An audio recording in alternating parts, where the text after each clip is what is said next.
All right. Great.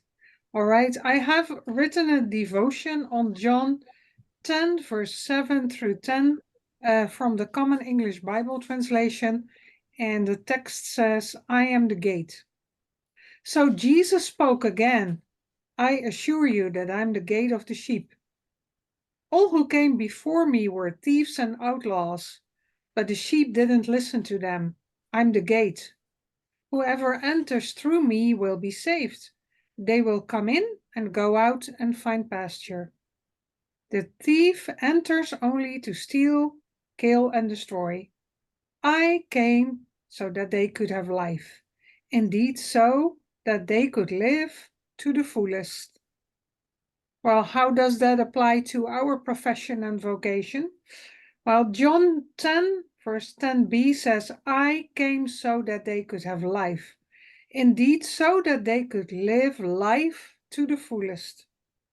This verse serves as a reminder that Jesus didn't just come to offer existence, but a life filled with meaning and purpose. It's a call to bring abundant life to those who are hurting, lost, and afraid. Chaplains and pastoral counselors have a calling to embody and continue Jesus' mission of being a shepherd as they walk alongside those facing challenges. Chaplains offer a listening ear and a steady presence in hospitals, prisons, detention centers, or during personal crisis in life. They guide individuals towards spiritual resources and help them find strength in faith, hope, and love. Pastoral counselors extend this care by offering professional guidance, integrating faith and psychology. They empower individuals to navigate life complexities, heal from trauma, and build resilience.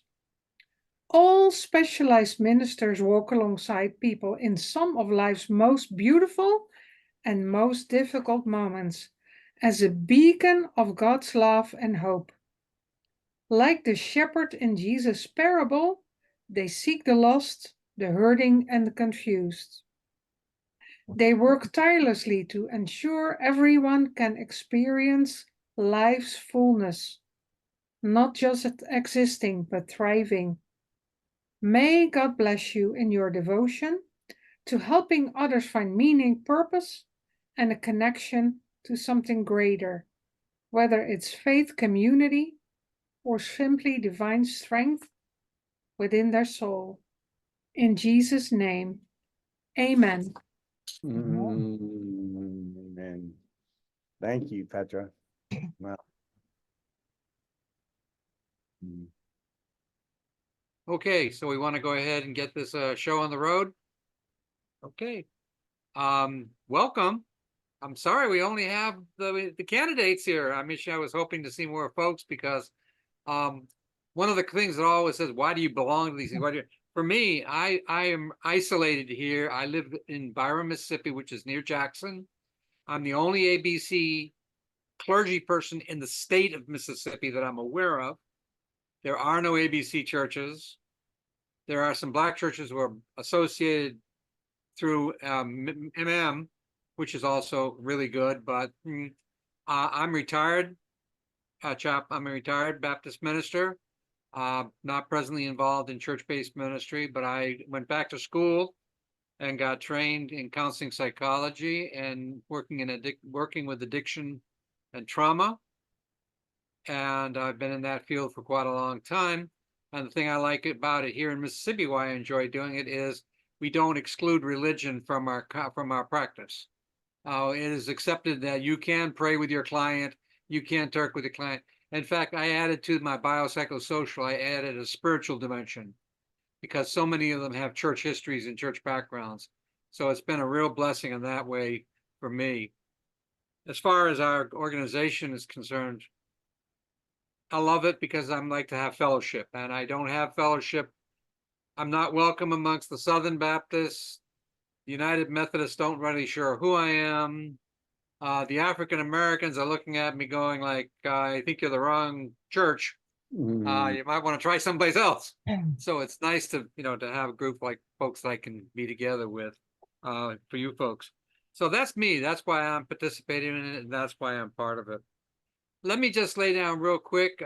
Sarah sent me the guidelines for what we're gonna do. Let me lay the rules down real quick, and it will be short and sweet. Welcoming all of you, especially Ed, you just checked in, and welcome. It's good to have you with us. Remind everybody that this is being recorded and will be posted on the chapters section on the Ministers Council website. So hopefully people will, if they couldn't be here, they will check in on it and listen to it. We have our the four people that we have, our candidates. Rick Barnes, he's for president. Sarah, you've been past. What have you haven't been? That's what I want to know. You're past president. Is there anything you haven't been? Haven't been past president. Oh, okay. Well, now you're past president. Well, Um, hopefully. We'll see yeah, after the vote. Jennifer, it's great to have you with us. It's wonderful to see new faces involvement. And Lee, can in contact with you also. We have some other folks who are in the Minister at Large program, which they'll be filling out their program. And of course, one of them is with us tonight. That's Petra, and she is one of the two who is a minute in that area. And the other one, I would have kind of hoped he would be with us tonight, is Nathaniel Milton as a Minister at Large. So we're missing really one person on the genetics, and I'm sure we're missing a lot of other people too. I think, if there were a lot of people here, I'd say let's do a brief discussion or a brief introduction, but I think we all know each other. But it would be nice, if you might just identify who you are by name and where you're at, where you're doing your ministry. I would have also said to everybody, I hope you had an opportunity to read the last edition of the Yoke, because all of the information was included on that. And it tells you a whole lot about everybody that is getting involved. I'll ask you to each person. I'll start with Rick, and then go on to Jennifer and Lee. And I hope you don't mind, Sarah, I'm going to put you on last. Oh, perfect. I'm going to put you on last. Give us about 5 to 7 minutes of, who you are, where you are, and what you're doing. And one of the things that's so very important, I think, to know is you're involved with this organization and you've been asked to serve on it, and you have agreed to it. Kind of like what you see as the future of this group, or what do you see as the facts of where's this group going to go? We're not growing in leaps and bounds by any stretch of the imagination, but we have steady, solid people who are involved. My goal is, like I said, when I was pastoring a church and I was talking to my deacons, I said, I'm not all upset about the people that we've got coming. I want to know where's the people who are on the rolls haven't shown up. And I said, let's reach out to them. And I'm working as a deacon in my own church. We have an average Sunday morning attendance of 80 people. We have 765 people on the rolls. I said, where are they? And they just, they've moved. I said, well, if they're no longer available and they're not attending and they're not contributing, why are we keeping them? Because they were part of the family. And I went, well, we're family. Our family is a professional family. We're a family of professional colleagues.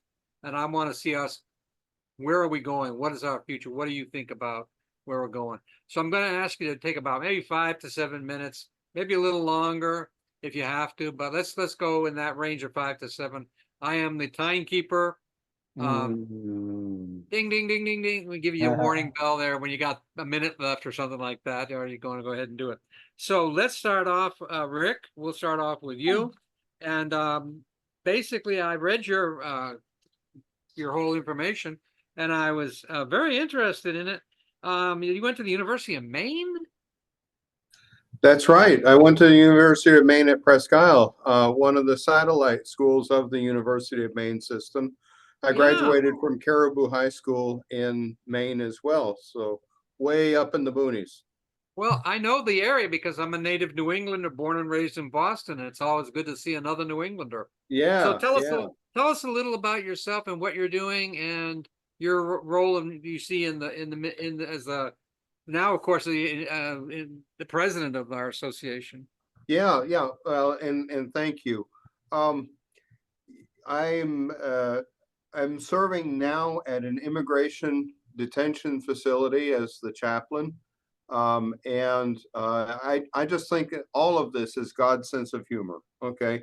First of all, it's God's sense of humor that I graduated from high school way up in the boonies of Maine, and I'm as far from Maine as you can be on the continental United States right now. Yeah. So that's part of it. The second part of it is that I think is God's sense of humor. Oh, I'm terribly sorry. Hold on. Chaplain. Mm. Yes, and I need to, I'm online right now. Thank you. Bye. Just my staff checking on me. Of course. I'm still at work, and so because of that, they were just making sure that I was okay and Mm. that there was a decent reason while I was still at my desk. Um, Mm. so again, God's sense of humor, in that I do a fair amount of my ministry in a language that is not my own, in Spanish. And again, it's not that I communicate perfectly in Spanish, but I'm able to communicate and get more than my point across. And I just think that that's God's working in wondrous and mysterious ways. I think it's also delightfully delicious, and I'm sure David Wheeler feels that way as well. David Wheeler was my seminary professor, and he was talking about interfaith work. And I gave him such a hard time for doing interfaith work, um, when I was in seminary, because I was thinking, well, how on earth can you do that? Why aren't you just claiming Christ? And of course, here I am in a detention facility where we have residents from all 6 continents of the world. And we have residents of many, many different faiths. And here I am as the only chaplain seeking to make sure that their spiritual needs are met. And I actually had the opportunity to speak with David because he was down in Mexicali, which is right next to um, where we are right now. And we hosted him, and I said, David, I have to apologize to you.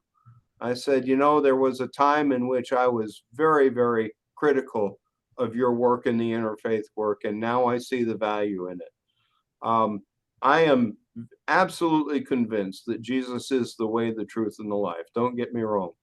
But if I can treat others with dignity and compassion, loving my neighbor as myself, um, who knows where those seeds are going to be planted and what will happen. I'm going to leave that in the hands of God. This is my 3rd iteration of ministry. I was a pastor for 10 years, for 4 years in Iowa and 6 in Agawam, Massachusetts.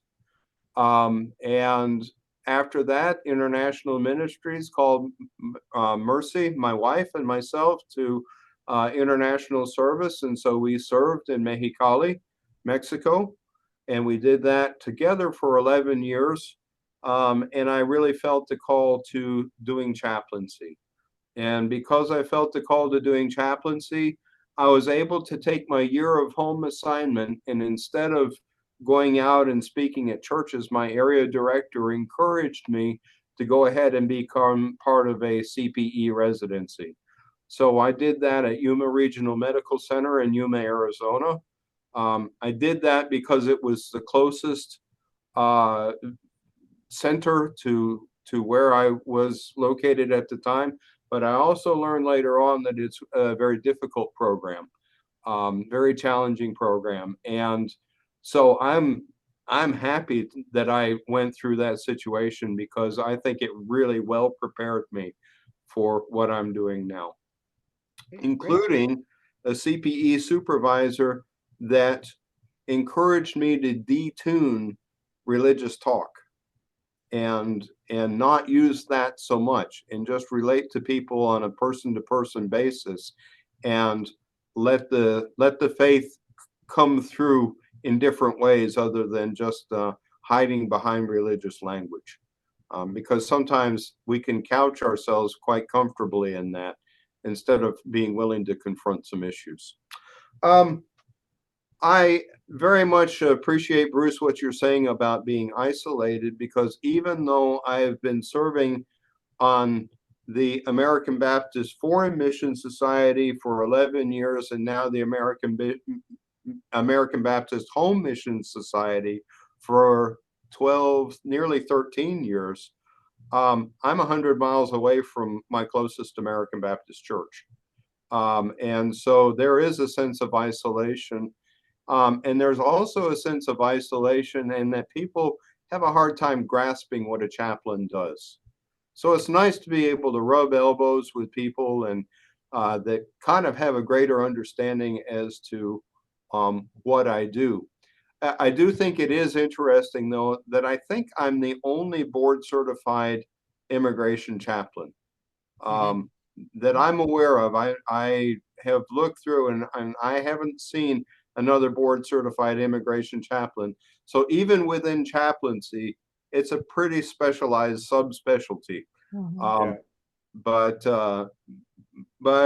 You know, I'm just happy to share what I do and am proud of what I do. Yes, okay. So so what do I have as an agenda? Well, my agenda, first of all, I want to affirm the past. I want to affirm what Karen and Sarah especially did in the past in order to resurrect the chapter. You did great work, Sarah, and we miss Karen very much. And good things happened on your behalf that would have not happened had you not done it. I'm also proud of what we are doing presently. I'm proud of the range of webinars that we have because we offer webinars on a wide variety of topics. And we also seek to do ministry in the How Goes Your Soul part of several of the webinars that we do. I think that we offer different tools and references through our webinars and through our newsletters and things like that that are helpful for the practice of chaplaincy. I am, you know, very pleased with the dinner that we had in Puerto Rico and also our overtures towards the American Baptists in Puerto Rico. I think it was a tremendously helpful thing, and we've seen some fruits of that, and I'm hoping to see more connections because of that.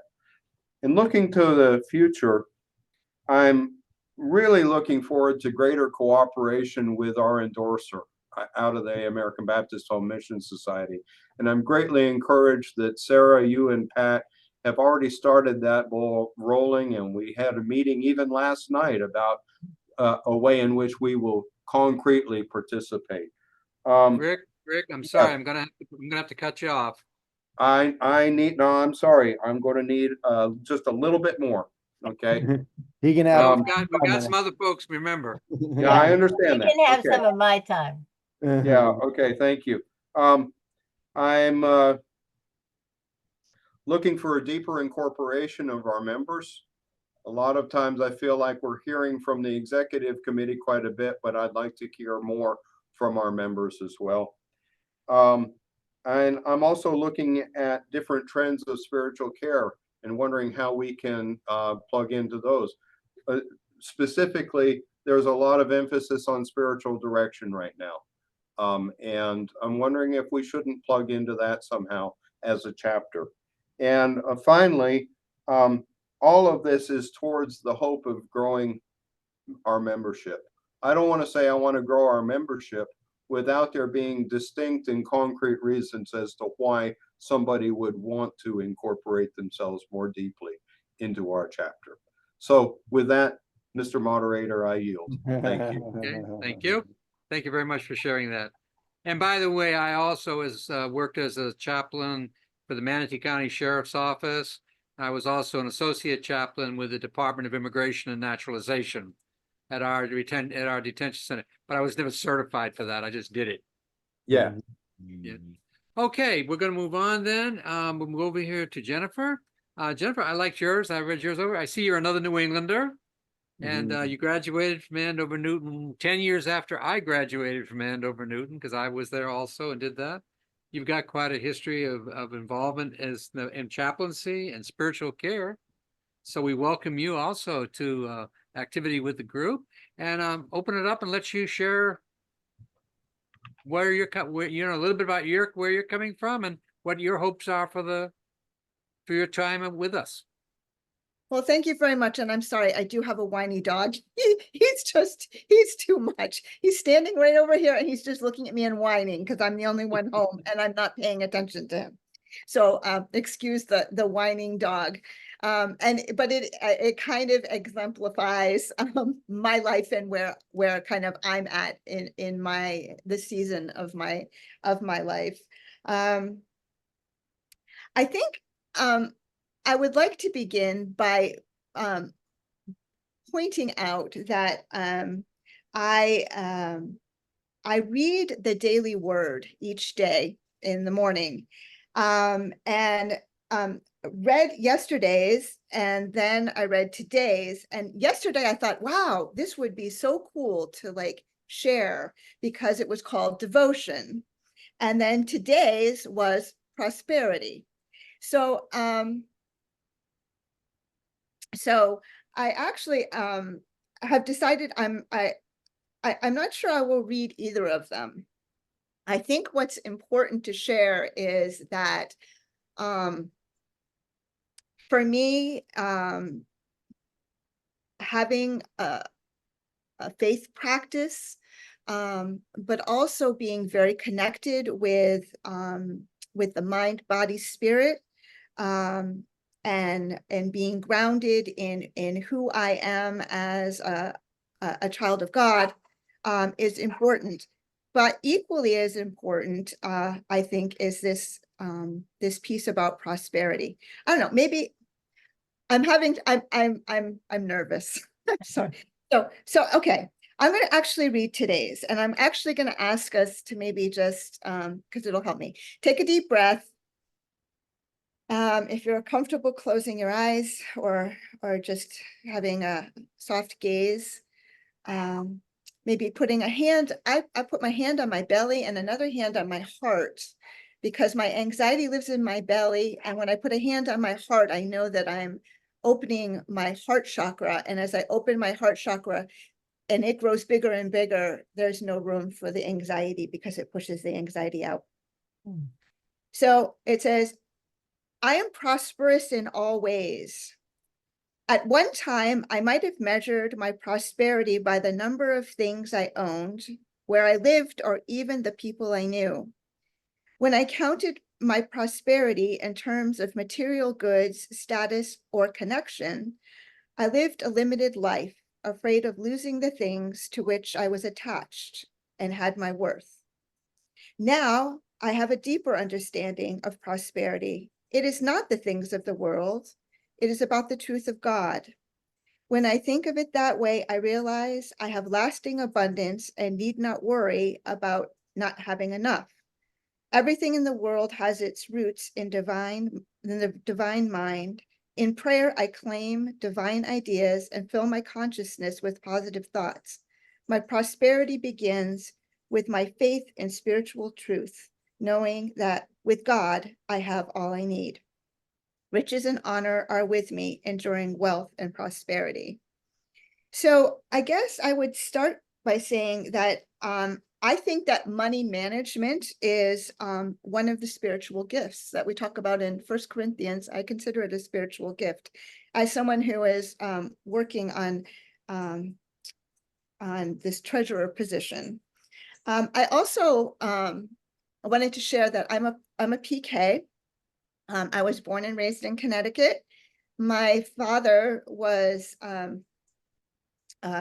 in pastoral ministry for a very short time at Central Baptist. And then he did a lot of interfaith work. And so and then after that, he was a pastor at Memorial Baptist Church in Hartford. So I grew up as a PK, but as a PK who was part of the Center City churches and a bigger vision of ecumenism than just the Baptist church. I was taught as a PK to tithe and to save and to spend and to give. And you know, have a great respect for money. I also took care of my mother. My father died in 2000, and my mother had Alzheimer's after that. And I ended up taking care of her for 15 years. And was responsible for all of her finances. And I'm also the financial manager of my own home, even though my husband owns his own business. So, and the other piece is that in order to take on this position, I stepped away from being on the finance committee at church. So I am on the spiritual care team at church. I've continued to be in that role, but I stepped away from the finance committee in order to be part of this on a bigger level. And I'm also in our town, I'm part of the library board, the Friends of the Library Board. So try to have a life that's kind of outside of the church, where I give and volunteer as well. So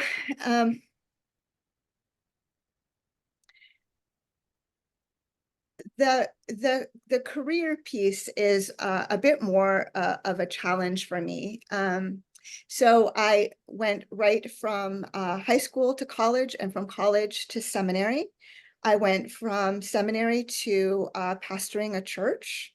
After 3 years in a church setting, I really felt called to do chaplaincy. And so I left parish ministry and really focused on becoming a certified chaplain. I've worked in a variety of settings. Well, I've not worked in military or I haven't worked in prison, though I've done some prison stuff. But I've done hospice, I've done home care, I've done trauma 1, I've done long-term acute care, I've done adult day, I've done nursing home. So I've done I've been in a variety of different settings for chaplaincy. When the pandemic hit, I was working just in a long-term acute care facility, and they laid me off. At that time, our child was in the 4th grade. She was doing school in our basement. My husband owns his own business and was still working. And so at that time, I stayed home with her. And then after the pandemic, we decided as a family that I would continue to stay home as she's a teenager, and I had her later in life. And so although I volunteer and don't get a paycheck, so I volunteer and I don't get a paycheck right now. I was just at the APC conference. I continue to keep up my certifications. I'm very involved with Home Mission Society and PAT, and keep up all of my accreditation. And it was very interesting at the conference. I Hey, think. I'm sorry, Jennifer, I'm sorry. We're gonna have to ask you to close it down because your time's up. Okay, can I just share this one last piece, please? So this one final piece is that, so at the conference, we were asked to take a moment. We had a meditation moment where we were asked to think of a time that brought us joy and peace. And as I sat there, I thought about my day of ordination and kneeling and having the laying on of hands. And And then we were asked to share, and I was asked to, I was next to somebody that knows me well, who were very good friends, and I shared that moment with her. And she said, well, she said, isn't that interesting?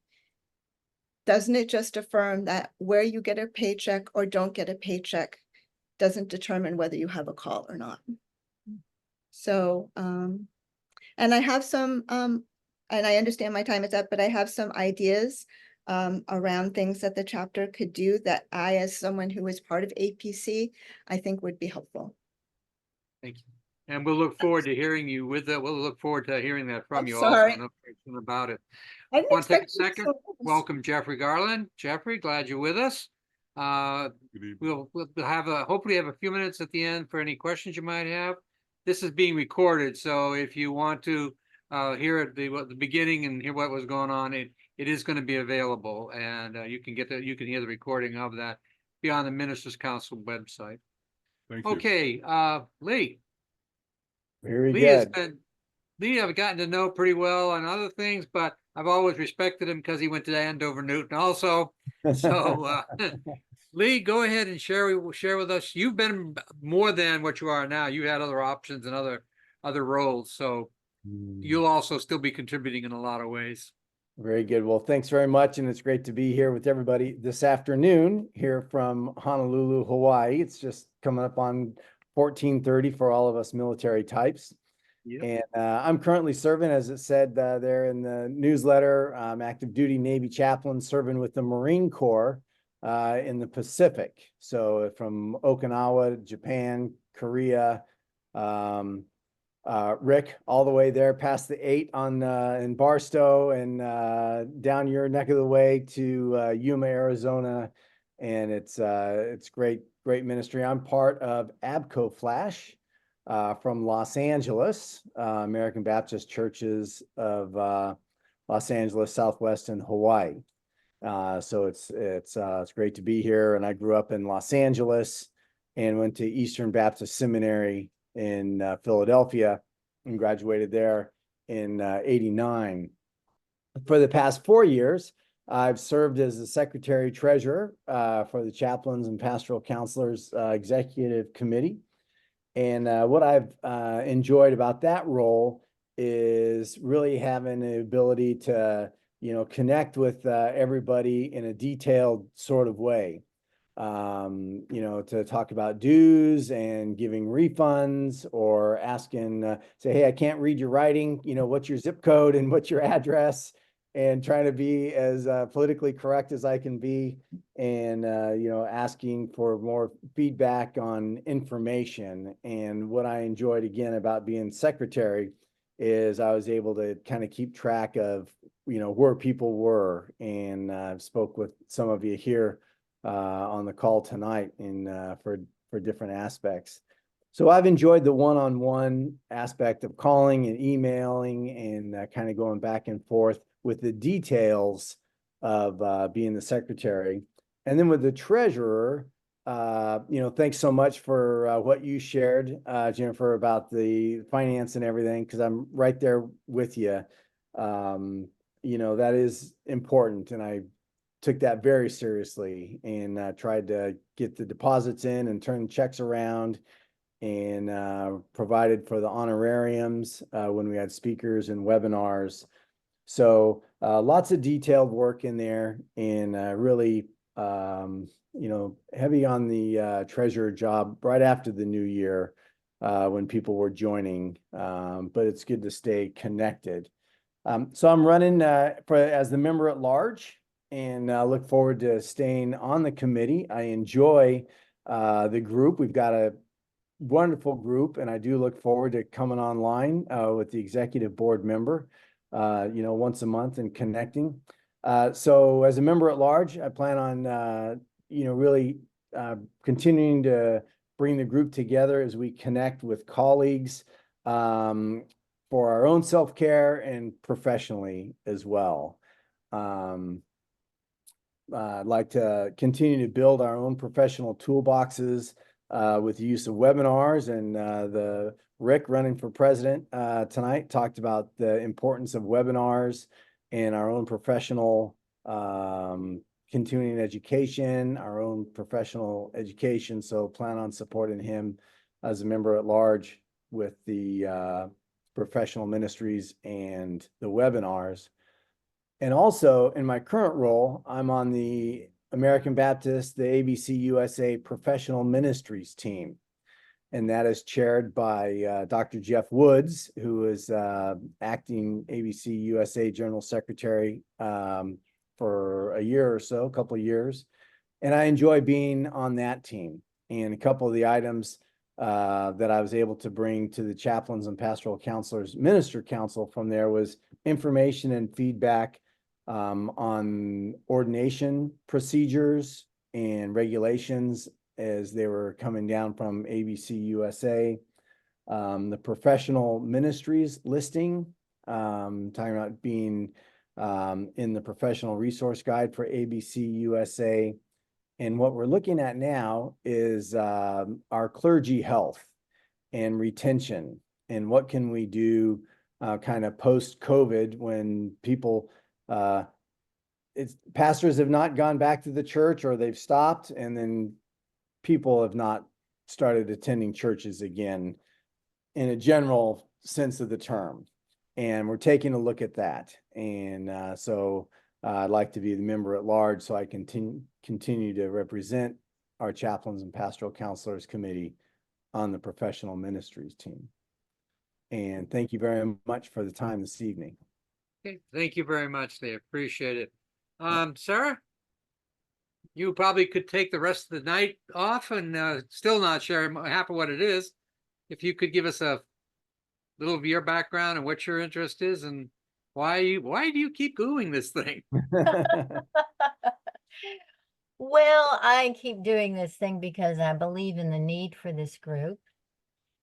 We who are comforters, supporters, advocates for others, we really need to have places of comfort, support, and advocacy for ourselves.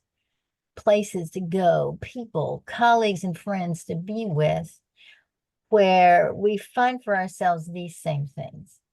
So I have continued to be connected with this group to further those goals. I won't talk about my background. You've seen that in the newsletter. You know, I was one of those career changers, started out as a professor of comparative literature and French, and went through various things, ended up at the seminary, and for the last 25 years of my career, established 2 different pastoral care, spiritual care departments in the New York City area in Westchester County. So that's my background. But I really liked, Petra, your gate image in your devotional. Of course, Jesus is our constant and ultimate gatekeeper, but as his followers, we can offer gates through which are sources of comfort, support, and affirmation for our friends and colleagues who are chaplains and pastoral counselors. So I think our chaplain might see itself in this light as a gate for occasional refuge, friendship, and a place where our colleagues can feel at home. Now, I'm hopeful that these many experiences, and particularly the last 4 years of service to the chapter as president, have equipped me to become a very supportive past president to the new executive committee. But support I shall be, not the leader, for it is time to pass the torch for new leadership with new ideas and new energy. I see the role of the immediate past president as one who helps ensure our traditions go forward in ever more helpful ways for our membership. I see myself as one who will offer counsel and seek to serve the chapter in whatever roles the executive committee thinks the past president's presence would serve the chapter well. I too have hopes and dreams for the chapter. One, that the new team will find additional ways of reaching out to new chaplains and pastoral counselors as they enter their fields of ministry. Another is that we might find ways to offer seasoned members as mentors to those just starting out. And that we continue to increase our visibility within the American Baptist denomination by continuing to develop or interpret the appropriate roles of chaplains and pastoral counselors to the various parts of our denomination, particularly to ABC clergy who serve in local churches. We can be very helpful resources to them, either as sources of personal support or of information and additional pastoral care.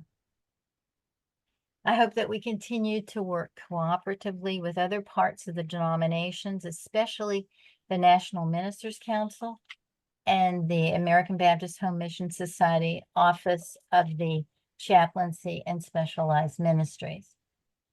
I think having our feet firmly planted in both these groups gives us perspective and opportunities to be a resource to both, as well as for us to be supported by both. And then I hope that we continue to encourage our chapter members to take part in the National Ministers Council activities, some that would support them personally and collegially. For example, Ministers Council gives out TIM grants for studying books together. And that we haven't gone down this route, but it's an idea, perhaps an opportunity to discuss in safe territory with colleagues some of the controversial issues of our time. So that may be an idea that the executive committee will consider. So those are just a few of my thoughts and reflections as I get ready to transition. Thank you. Appreciate you sharing that. Petra, you're not actually on any list because you're serving already in as a member at large. But if I'd like to give you just a couple of minutes too, if you have anything you'd like to share. Well, it is truly a joy to be part of the executive committee, and I like to be a member at large. So I am from Dutch origin. I've been in this country for 20 years, and so a career as a military chaplain, that's not for me because of that. But I greatly respect the work that is done by military chaplains, and for me, also so empowering and encouraging military chaplains matters deeply. Also through this chapter, I was last year at I want to share why. I just want to mention that as one example. I was in the area of Operation Market Garden, where that fight was done, and that was literally where the battles were between the Germans and the Allies, the Polish and the UK and the Americans. And there's now a museum in the house where wounded soldiers and their chaplains were waiting. The chaplains stayed with the wounded soldiers to be taken as prisoners of war. I was standing there right in that spot. I was reading that story. I looked from a viewpoint on the area where the battles were. A family member of mine, a brother-in-law, was evacuated from the area where the battle was and developed trauma because of that. But I felt in my body how that would have been. I felt the deep emotion of the colleagues back then in the Second World War staying behind, and that God-given courage, which can only be because of God's love and power and authority. And so I think that gave me that awareness of, I don't know what Lee and colleagues do there in their work. A lot of them, I think a lot of you cannot share what you do, but I just want to have that awareness for our military chaplains within the denomination, and I think that matters a lot. But that also counts for colleagues as Rick in a detention center, in prisons, in immigration, in a lot of areas, in jail. We don't know what most of us do. We share about it, but that's only the top of the iceberg. That's the depth of our work. We cannot share what we do. I have a spiritual director with whom I can share because of the confidentiality. That inspired me to focus in my dissertation of my doctoral studies on the self-care of chaplains, and I want to focus on that, and in many different ways. I'm resourceful, I'm come with ideas, I speak up, advocacy matters, and so that's a bit of my heart. Amen. Thank you. Thank you for sharing. We have two folks with us, been very patient and very kind and very quiet. I'm going to start with Ed, if you don't mind, sir. If you could just tell us where you're ministering and what you're doing, and ask you if you have any comments or any questions. I'll just be really brief. I'm associate pastor. I'm in Massachusetts, Saugus, a little north of Boston. At one time I was in the same church as Jennifer, and Nice. I attended Gordon Cornwell. I'm probably the only liberal, ultra liberal chaplain or pastor that went there. So all of Yeah, you you've are gone from through a lot, Andover, yeah. So but my love is chaplaincy. When I was in seminary, that's the direction I went into. I'm really not a pulpit person. I don't care for the pulpit. I don't care to preach. I really just like to be in the community. That was so I went through 5 units of CPE at New England Baptist Hospital. Oh, yeah. So I'll just end by saying I started a new initiative. Just check out my website. It's called chaplainchatsandcoffee.com. chaplainchatsandcoffee.com.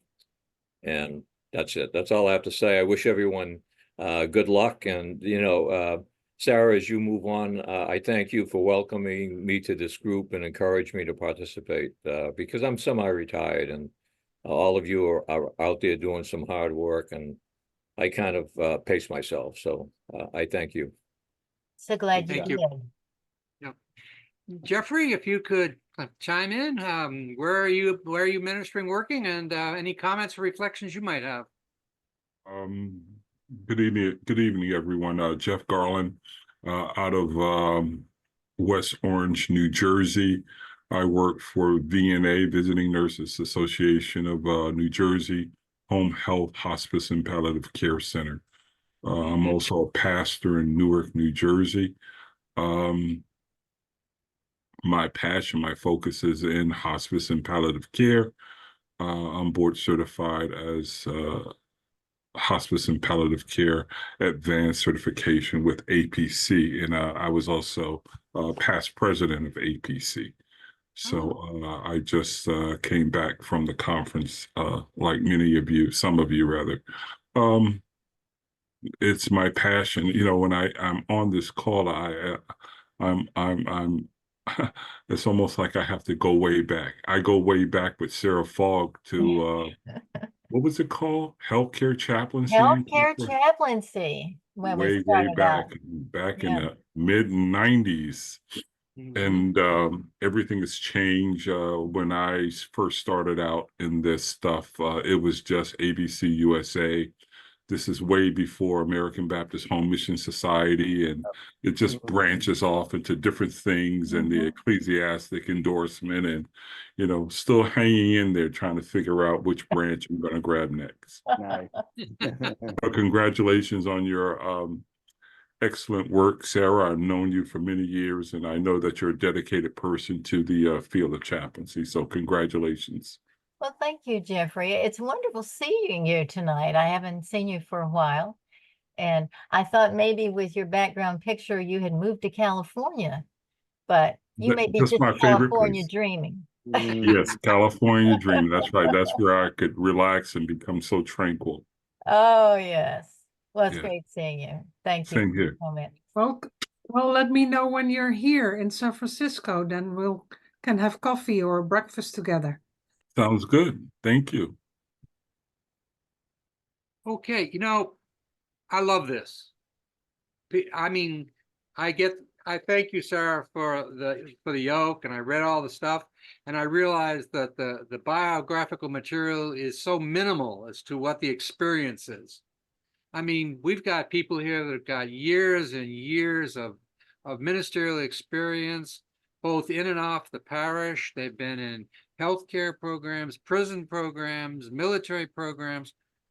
Even though I am not officially in a quote unquote ministry, I'm worked for as a probation counselor. And one of the things that I'm tasked with is I'm working with a group of people who are, even within the correctional field, are looked down upon with great distaste and hate. I work with sex offenders, and I do a lot of work with sex offenders and people, the language and the judgmental behavior. And I found that, one of the things I love about working with them is they're all ashamed, they're scared, they're uncertain, they're unhappy, but they need someone to talk to who will listen to them in a non-judgmental way. And I've often, someone will say to me, you're the first person who's listened to me. And I said, that's why I'm here. Now, that doesn't mean I'm going to approve of what you did or anything like that, or I'm not going to give up on your counseling or your therapy, or I'm sorry, I'm doing your assessment. My assessment comes back and I said, yeah, this guy's got no question. I just finished an assessment on a guy who's going to prison for the rest of his life because he's a child abuser. He's a pedophile with a long history. He got 2 girls pregnant when they were all under the age of 15. And I've sat and talked with him, but then I've also had the joy of talking to their families. And that's the other thing I found out is nobody talks to the family. I have a young man who was charged with a sex offense. I said to my boss, I don't think you ought to talk to the family. He says, oh, that's not our job. We don't talk to the family. We're here. And I said, okay, fine. Thank you. What I do on my time is my business.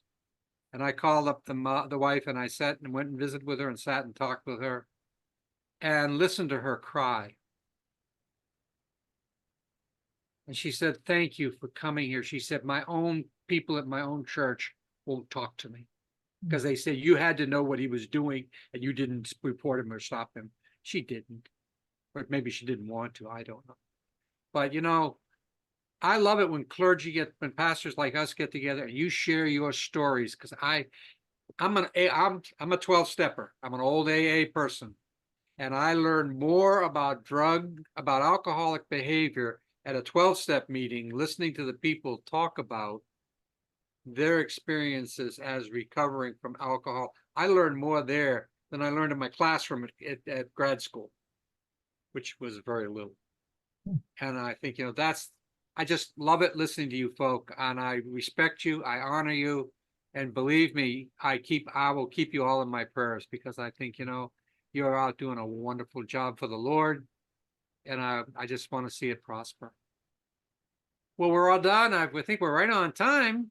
Sarah? Yes, you did a great job on that and the rest of it, Bruce. And I'll just mention again, as you did at the beginning, that we'll get this on on the Ministers' Council website under our chapter heading, so that people who weren't able to be here, I got emails from several who said they couldn't come, can tune in if they like and listen to what we said here tonight. But I want to thank you and all the rest of you who came to make this such a good evening for us. And what if I'm going to exercise my last task as moderator? Rick, will you dismiss us with prayer? Turn yourself on there, sir. Yes. But before I do that, is there going to be any explanation as to the voting process? Yes. Tomorrow we will send out a SurveyMonkey form for voting, and there will be a 2-week time slot to allow for people who are on vacations or may take a little longer to vote, closing on the 26th. So you should be receiving your ballot tomorrow, and we hope that you will vote and fill it out and return it back, so that by the 26th, we will have the results and report those. Great. Thank you. Okay. Okay, thank you. All Okay, right. Rick, if you would. Yeah. Gracious God, as we're here tonight, I thank you so very much. I thank you for our chapter, and I thank you for the colleagues that make up that chapter. And I pray, Lord, that we would continue to gain strength from you and strengthen and encourage one another as well by our times together and by the tools that we have to offer, by simply reaching out as who we are and continuing to share your love in different ways. Help us, Lord, lead us and guide us. Give us discernment, Lord, for this election, but also for the future of our chapter, for the future of our ministries, Lord, and for the ways in which we can better connect with people who need that connection. I thank you again through Christ our Lord. Amen and amen.